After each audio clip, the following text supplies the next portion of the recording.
This happened in 2019 when I was on a solo photography trip in the Cascade Mountains of Oregon. I had a week off and wanted to disconnect. No phone, no emails, no social media. Just me, my camera, and the woods. I'd read about this area deep in the forest called Devil's Hollow.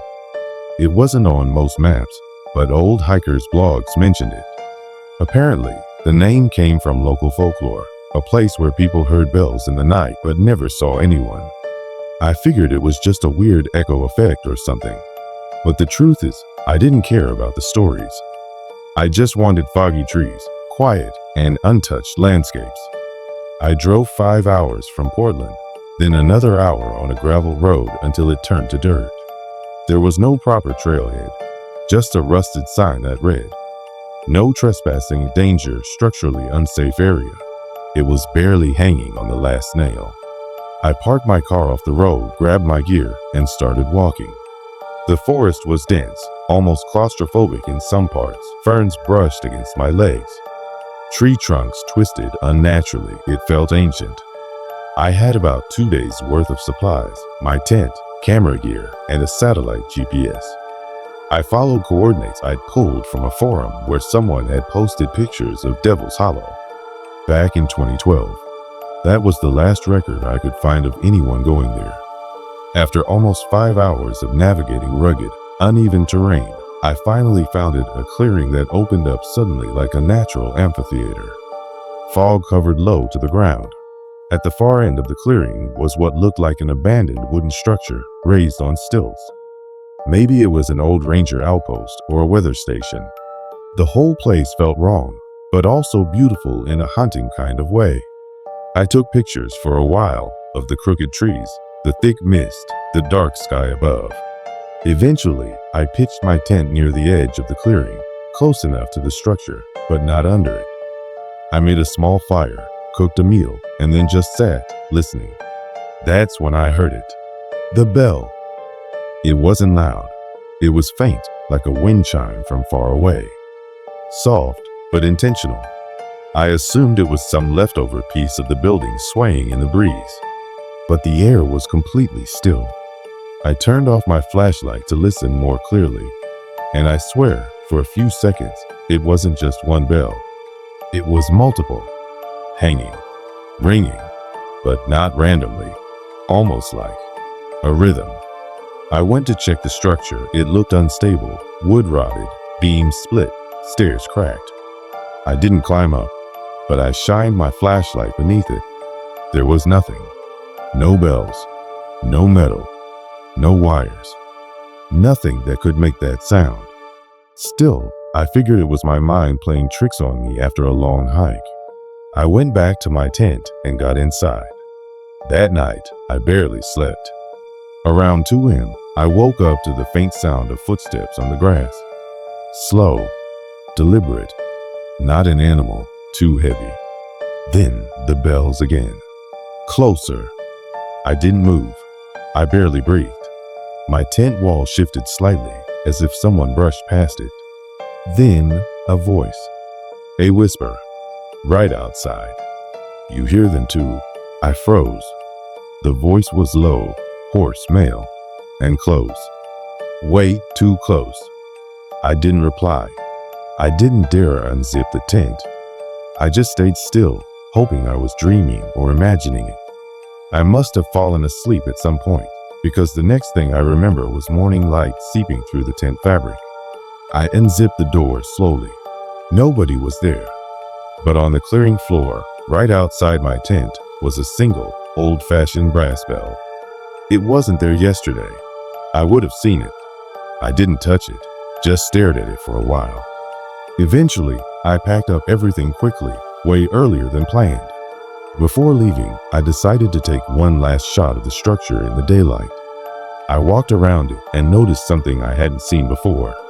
On the back side of the wooden frame, nailed into the beams, were dozens of broken ropes. Thin, frayed, like something had once been hanging from them. I walked farther around and saw the most disturbing thing yet. Carved into one of the support posts, deep into the wood, was a name. Leave before the night comes. I turned and got out of there. Fast.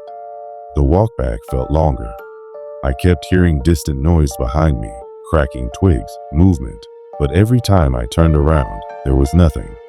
Once I reached my car, I locked all the doors and just sat there, breathing heavily for several minutes. Then I looked into my rearview mirror, and there, on the roof of my car, was another bell, sitting perfectly upright. I didn't even get out to remove it. I just drove. When I got home and looked at my photos, something else disturbed me. In two of the wide shots of the clearing, way off in the distance, nearly hidden in the shadows, there was a figure. Tall, thin, head slightly tilted, and around its neck was a string of bells.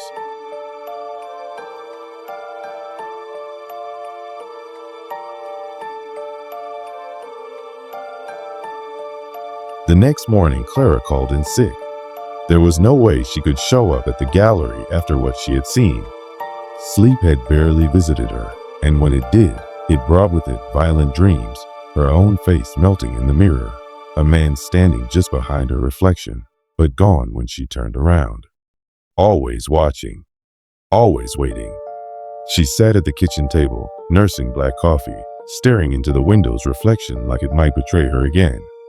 The mirror in the bedroom was now covered with an old bedsheet, duct taped at the corners. She didn't care if it looked absurd. Every time she had passed it uncovered, she felt watched. Something was wrong. Deeply, sickeningly wrong. Clara had always considered herself rational. She didn't believe in ghosts or demons. But this, whatever was happening, didn't feel like paranoia. It felt present, tangible. There was a force in her apartment that wanted something, and it had something to do with that mirror. She picked up her phone and hesitated, then finally dialed. Hello? Hey, Gina. Can you come over? Please? I need someone here. You okay? You sound off. I'm not. Just please come. I'm on my way. When Gina arrived 20 minutes later, Clara nearly broke down in her arms. She didn't know how to begin explaining. But the moment they sat down in the living room, Clara told her everything. The reflection, the voice, the symbols, the terrifying vision of herself in the mirror, lips sewn shut and eyes filled with silent screams. Gina didn't laugh. She didn't call Clara crazy. Instead, she went silent, and that somehow scared Clara even more. You remember my cousin Jess? Gina finally said. Yeah? She had something like this. She moved into an old apartment in Brooklyn. Swore something was watching her through a mirror too. First she thought it was stress. Then it got worse. She started seeing things when she wasn't even near the mirror. Clara leaned forward. What happened? She got a priest. Not a normal one, a specialist. An exorcist. It helped. But she had to move out too. That place. It was cursed. The word cursed rang in Clara's head like a bell. Do you think I'm cursed? I don't know. But I think whatever's in that mirror isn't just a creepy old reflection. Later that evening, Clara stood in front of the mirror again. This time, Gina by her side, armed with sage and a silver crucifix she swore was blessed. The mirror was still covered. You sure you want to do this? Gina asked. No, but I have to. Clara pulled the sheet off. The glass shimmered slightly, like it had just exhaled. For a moment, it was just them. Two women in an apartment with an old mirror. Then the reflection changed. Clara blinked. The room in the reflection was darker. The lighting was dim and yellow, like a candlelit chamber. The reflections didn't move in sync. They stood still, but the reflected Gina turned her head slowly toward Clara's reflection and grinned. Gina gasped and stepped back. Oh my God, she whispered.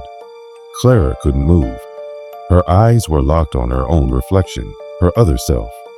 Its lips moved again. Let me in. That voice again. It didn't come from the glass. It came from inside Clara's own head, like it had been planted there.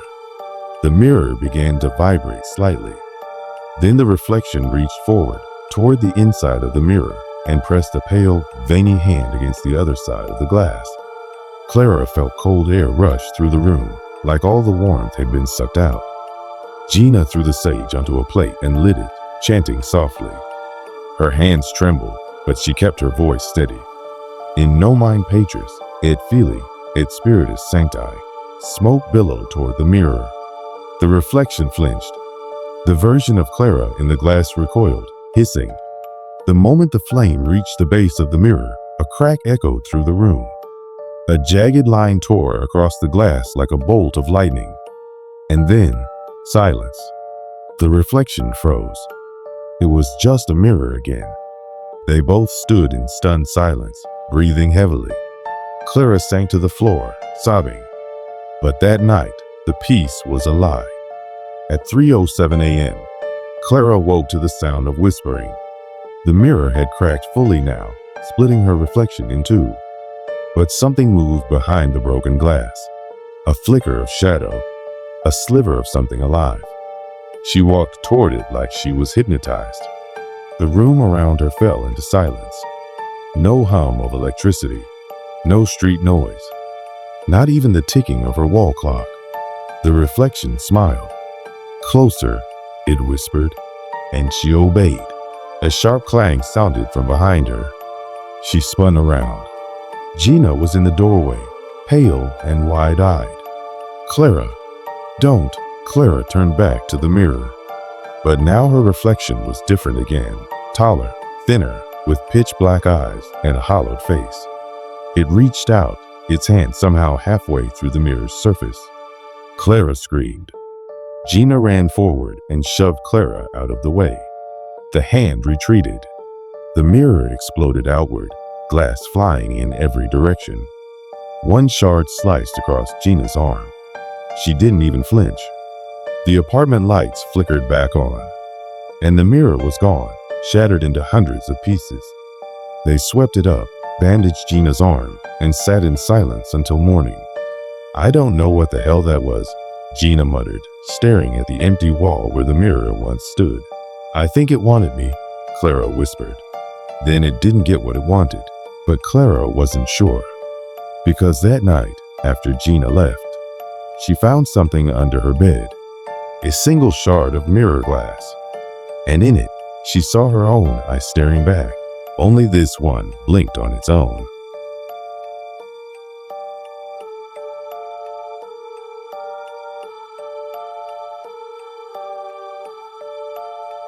Evelyn didn't believe in curses. Not really. But when she inherited her grandfather's remote coastal cabin, she couldn't shake the unease that came with it. The place had sat untouched for over 20 years, locked up tight after his mysterious disappearance in 2004. He was a widowed marine biologist, obsessed with deep-sea sound frequencies. According to family whispers, he became mentally unstable toward the end, claiming something down there was calling to him. When he vanished, only his recorder was left on the dining table, still running, capturing 23 continuous hours of nothing but static, with one faint guttural groan at the very end. The family never found his body. 2 decades later, Evelyn, freshly divorced, emotionally drained, and seeking solitude, decided to spend a month in the cabin to clear her head. The plan was to write, rest, and reclaim something lost in her. From the moment she arrived, the sea seemed louder. Not waves crashing, but a low, rumbling presence. The kind that vibrated in your bones rather than your ears.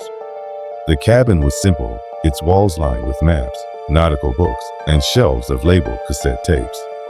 Her grandfather's ancient recorder still sat in the same place on the table covered in dust. She slept poorly that first night. It wasn't dreams. It was the silence. The kind of thick, unnatural quiet that made you strain your ears for something, anything. And when she did hear something, it was always just on the edge of recognition. A breath? A word? A moan? The next day, she explored the basement. A single bulb flickered above her as she found old boxes marked with her grandfather's handwriting. Hydrophone logs, 2002 to 2004. Most of the tapes were blank, but one, dated July 17, 2004, 2 days before he vanished, was different. She played it. Static. Then, a low-frequency hum, rhythmic, pulsing, and then, unmistakably, a voice. Deep, distant, not quite human. "Come below." She dropped the recorder. Her stomach flipped. That night, she dreamed of drowning, cold water closing around her, a pressure building in her ears, a shape moving beneath her feet, enormous, ancient, and aware of her presence. When she woke, the windows were fogged, though it hadn't rained. On the third day, she met a local fisherman, Dale, at the dock while walking along the rocky beach. He looked about 60, sunburned and weary. "You're staying at the old moorland place?" he asked. She nodded. "I fished with your grandfather once, before he went mad." Evelyn tried to laugh it off. He was just eccentric. Dale didn't laugh. He started bringing up strange fish, albino things. "Long dead," said they were messages. He looked away, then muttered, "If you hear the voice, leave." Back at the cabin, Evelyn couldn't resist. She started recording again. Not just in the basement, but placing the old hydrophone into the water from the dock, just as her grandfather had. At 2:14 a.m., she heard it again. This time, it wasn't through the recorder. It was inside the cabin. A long, wet exhale from behind her bedroom door. She didn't open it. In the morning, her recorder was missing. The hydrophone cable had been cut. That evening, when she went into town to get a new recorder, the shop owner said the strangest thing as she paid. "You Morelands always hear things, don't you? That's why none of you come back." Back at the cabin, the sky was already dark. She stepped inside and froze. The recorder was back on the table, but now it was playing, looping the last recording from her grandfather. And it had changed. Same static, same hum, but this time, the voice said her name. Evelyn, below, now. Her skin crawled.